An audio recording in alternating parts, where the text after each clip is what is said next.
Ia berambisi menjadi presiden untuk negara Talang di 3 daerah ini.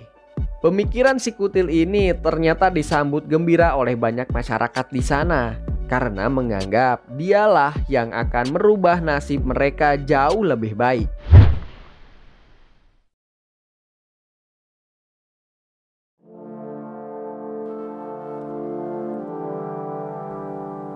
Catatan pembunuhan Sakyani tidak terhitung jumlahnya.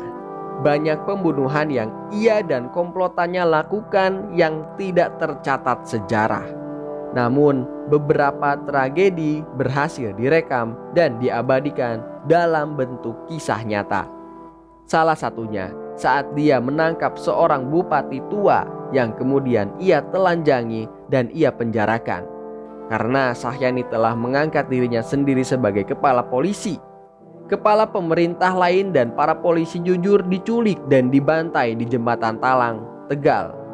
Bahkan banyak penyembelihan etnis Tionghoa oleh Sahyani di Brebes, dan para perempuan Cina boleh diruda paksa. Tidak ada satu orang pun yang berani menentangnya sebagai kepala polisi. Karena kekuasaannya kian merajalela dan makin banyak pengikut setianya, kelihayannya mempropaganda dan memanipulasi pikiran orang banyak yang dahulu ia pelajari di dermaga pelabuhan Tegal dari para bandit itu, kini ia terapkan kembali. Setiap tindakan dan perintah Sakyani adalah hukum yang harus ditaati masyarakat. Intimidasi dan kekejaman ia tebar di mana-mana, baik kalangan bawah ataupun kalangan agama ikut bergabung dengan para lenggoang atau komplotan para bandit Kutil. Pengaruh Sakyani sangat kental. Tokoh Islam dan bandit ia kuasai. Kemudian mereka jadikan pemangku kekuasaan seperti bupati atau kepala desa. Namun semuanya dalam keadaan tunduk kepada Kutil. Posisi tersebut, kekejaman Sakyani semakin menjadi-jadi dan brutal. Nama Kutil sudah sangat menguasai massa. Atas nama peradilan rakyat kecil dicampur dengan ketakutan dan intimidasi. Sakyani kerap menunjukkan kekejaman dan kekuasaannya pada khalayak ramai. Setiap mereka akan melakukan operasi pembunuhan, Sakyani mengadakan rapat dengan para pengikutnya yang banyak. Kemudian dia berdiri di atas podium dan disebutkannya satu persatu nama-nama yang harus dibunuh. Apalagi kalau orang itu sudah ditangkap dan disekap sebelumnya. Orang itu disuruh naik ke atas podium dan diperlihatkan kepada massa. Lalu secara serempak massa menyeru seruan untuk menghabisi orang itu. Sangat kacau sekali Tegal dalam kekuasaan Kutil. Dalam kejadian lain, pernah suatu ketika anak buah Kutil disuruh untuk mengepung rumah Denmas Haryowiono, lurah desa Cerih. Para bandit dan massa yang berkumpul di depan rumah lurah itu mengancam membakar rumahnya bila sang lurah tidak mau keluar. Kemudian sang lurah dan istrinya pun keluar. Langsung pada saat itu juga para bandit itu melucuti dan menelanjangi mereka berdua. Lantas pakaiannya diganti dengan goni, sedangkan istrinya diberi kalung padi. Sakyani dan anggotanya lalu mengarak pasutri ini diiringi bunyi-bunyian gamelan milik lurah itu sendiri. Sesudah diarak, mereka kemudian dihina dan dipermalukan seperti ayam. Mereka dipaksa minum air mentah dalam tempurung kelapa dan makan dedak. Sementara pasutri itu melakukannya, Kutil dan para anak buahnya tertawa lepas sepuasnya. Selanjutnya, lurah itu ditahan. Lurah-lurah, camat-camat yang menentang kebijakan Sakyani akan dicopot, diseret, kemudian dipermainkan, bahkan dihabisi nyawanya di hadapan banyak masyarakat agar mereka takut pada Sakyani. Tidak sampai di situ, Kutil dan komplotannya melakukan razia umum kereta api Purwokerto Tegal. Siapapun penumpang yang menggunakan belangkon sebagai identitas bangsawan harus dirampas harta bendanya atau dibunuh sekalian.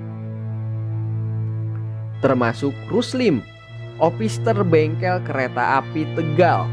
dia diikat di tiang listrik, kemudian menjadi bulan-bulanan anak buah Sahyani. Setelah babak belur, Ruslim kemudian ditanya, "Mau ikut siapa?" Setelah menjawab, "Ikut Kutil," kemudian dia dilepas. Lain Ruslim, lain lagi seorang polisi yang ternyata memiliki ilmu kebal. Polisi itu sulit dibunuh.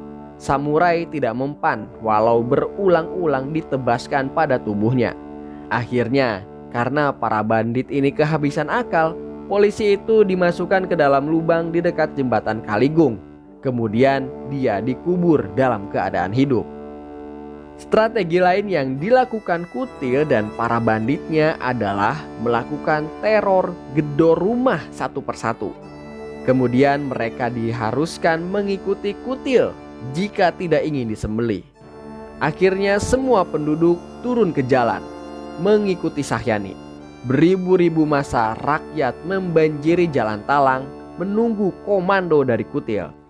Kutil benar-benar telah berhasil menaklukkan ribuan manusia jatuh pada kuasanya. Para pemuda berhasil dihasut juga untuk berani berbuat brutal. Tanpa diperintah, para pemuda menghabisi orang-orang yang tidak mau ikut Sahyani. Kekuasaan Kutil yang begitu menakutkan rupanya tidak menggetarkan Dastra dari desa Harjosari Adiwerna. Dia membangkang dan menentang gerakan itu. Maka dia diseret kemudian langsung dihabisi oleh anggota Kutil di markas pemuda Ujung Rusi. Pembangkang lain adalah Raden Mas Suprapto Sastro Suworo, camat Adiwerna yang masih muda dan belum berpengalaman. Dia berbicara di Lemah Duwur, di depan makam kuno Tegal Arum, menghujat kekejaman Kutil. Setelah selesai pidatonya, anak buah Kutil langsung menangkap dan memisahkan jiwa dari raganya. Sebelum meninggal, camat muda itu sempat melantunkan azan. Selain Raden Mas Suprapto, sang camat Adiwerna, ada juga anak sulung Wedana Adiwerna yang bernama Slamet. Dia juga tidak luput dari kekejaman anak buah Kutil. Beliau dibuat meninggal dengan mengenaskan. Kejadian-kejadian itu terjadi dalam kurun waktu yang cukup singkat, kemudian segera meluas ke daerah-daerah lain. Siasat-siasat yang dilakukan Kutil berhasil menggerakkan rakyat 3 daerah, yaitu Tegal, Pekalongan, dan Brebes. Gerakan itu kemudian bergerak menyerbu kantor-kantor kecamatan, kawedanaan, dan menyerbu kantor polisi dan ke Jambon dengan melucuti senjatanya, sehingga mengakibatkan para pejabat ini melarikan diri. Kekejaman Kutil tidak hanya untuk para pejabat saja, namun tokoh agama dan priai Tionghoa juga menjadi sasaran kekejamannya. Pada tanggal 27 November 1945 sekitar pukul 5 pagi, dengan berkendara sebuah sedan, anggota Kutil bernama Casmuan dan Ambari memanggil Kiai Bisri dan Kiai Muhyiddin, ulama yang dipandang dan mempunyai pengaruh besar di daerah Talang. 2 kiai ini menentang Kutil dan mempengaruhi banyak santri untuk ikut menentang Kutil. Setelah ditangkap, 2 kiai ini kemudian dibawa ke dalam bangunan rumah tua yang sudah terbengkalai. Kedua kiai ini pun tidak terselamatkan dari kekejaman Kutil dan komplotannya. Begitupun orang-orang Tionghoa di Tegal. Kutil memaksa mereka menyerahkan harta benda mereka tanpa perlawanan. Banyak orang-orang Cina yang meninggalkan Tegal dan harta bendanya karena takut dibunuh. Hingga langkah pamungkas Kutil adalah menangkap Bupati Tegal, R.S. Sunario. Namun nyawanya masih terselamatkan dan dibawa lari keluar oleh pemuda bernama Mansur, salah satu anggota Angkatan Muda Indonesia. Namun tidak sampai di sana. Gagal menghabisi sang bupati, Kutil melampiaskan kemarahannya pada ibu angkatnya Bupati Tegal, yaitu Raden Ajeng Kardina, yang merupakan adik kandung Raden Ajeng Kartini, yang pada saat itu berada di lingkungan Kabupaten Tegal. Pakaian Kardina dilucuti, diganti dengan goni, kemudian diarak keliling kota agar menjadi tontonan dan bahan olokan massa. Kemudian dia diancam akan dibunuh. Kardinah adalah salah satu tokoh emansipasi wanita yang memperjuangkan hak-hak dan kesetaraan wanita. R.A. Kardinah tidak hanya membangun rumah sakit, melainkan juga membangun sekolah kepandaian putri untuk para gadis pribumi, membuat buku-buku pelajaran membatik dan memasak, serta membangun rumah jompo. Namun, strategi dan kelicikan Kutil tidak selalu berjalan lancar dengan massa yang begitu pun banyak.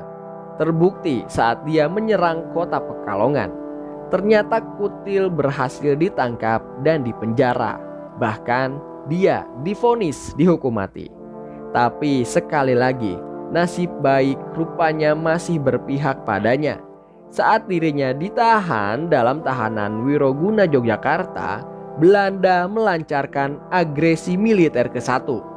Suasana Indonesia menjadi sangat kacau, hingga ia berhasil kabur dari penjara berkat kelicikannya. Kemudian dia melarikan diri ke Jakarta atau Batavia dan kembali berkamuflase menjadi tukang cukur, profesi lamanya. Dia kembali berhasil mengelabui banyak orang di Jakarta. Namun ternyata nama dan wajahnya tidak bisa disembunyikan dengan mulus. Tahun 1949 ada orang Slawi di Jakarta yang saat itu masih bernama Batavia yang mengenali wajahnya, yaitu agen polisi Kasbi alias Sasmuri, hingga membuatnya bisa ditangkap dan ditahan kembali. Saat dalam masa tahanan, Sahyani sempat mengajukan gerasi kepada Presiden Soekarno pada tanggal 1 Agustus 1950.